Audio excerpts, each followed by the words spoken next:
Le silence règne sur l'estive d'Esque-Ouest. Entourée de ses bordeurs collés, Sandra s'en va rassembler le troupeau. Ça va aller, lâche. À gauche. Chaque jour, de 6h à 9h, c'est la même routine matinale.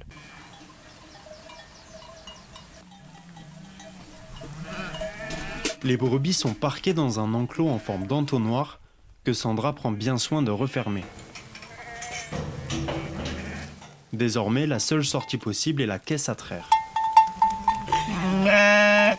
Assise sur un petit tabouret, Sandra commence alors la traite à la main, une technique ancestrale que lui a enseignée son père. Il faut aller chercher le lait à l'intérieur du pis, en remplir la tétine, puis appuyer pour l'extraire. Une fois les mamelles vides, Sandra presse un levier pour libérer la brebis et celle-ci retourne brouter tranquillement.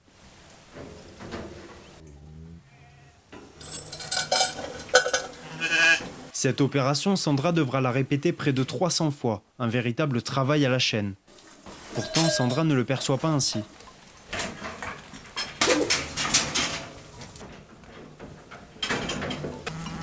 Pour elle, chaque brebis est différente. Il faut vérifier son état de santé, s'assurer qu'elle ne boite pas et soigner ses plaies avant de la laisser repartir. Une fois le récipient plein, elle verse le lait dans un grand seau métallique. Celui-ci est recouvert d'un drap blanc qui vient filtrer les salissures. Et si les brebis refusent d'avancer, À gauche. les bordeurs entrent en action. Lâche.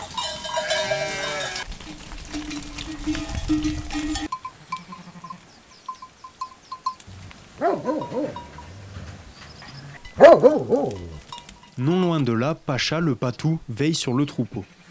Et ce qui va suivre ne va pas lui plaire. C'est bien, Lobo. Allez, chope là. Chope là. Allez. C'est bien. Allez, viens. Viens. Sors, Lobo.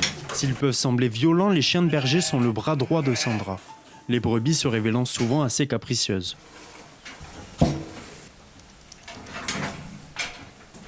Une fois la dernière brebis passée à la caisse, le troupeau est à nouveau réuni dans un vaste enclos.